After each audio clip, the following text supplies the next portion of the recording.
জামায়াত করে জুলাইয়ের ঘোষণাপত্র পেয়ে আমি নৃত্য করলাম। আজকে আমার কাছে খুবই ভালো লাগতেছে।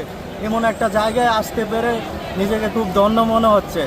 আর আমার আশা আকাঙ্ক্ষা থাকবো আগামী নির্বাচনে যেন ইসলামী প্রতিষ্ঠা লাভ করে ইসলামিক একটা রাষ্ট্র গঠন করা হয়, সে নিয়ে আমার ইচ্ছা আকাঙ্ক্ষা থাকবো।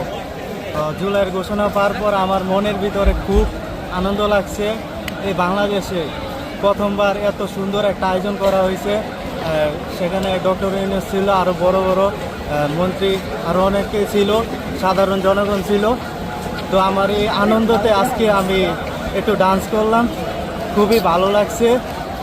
আমার আশা থাকবো, আকাঙ্ক্ষা থাকবো সামনে যেন সুষ্ঠু নির্বাচন দিয়া ভালো একটা সরকার গঠন করা হয়।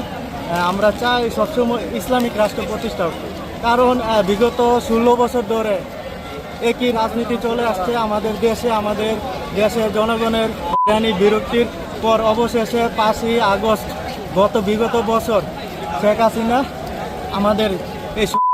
হাসিনা আমাদের দেশ থেকে পালিয়েছে, বাধ্য হয়ে পালিয়েছে।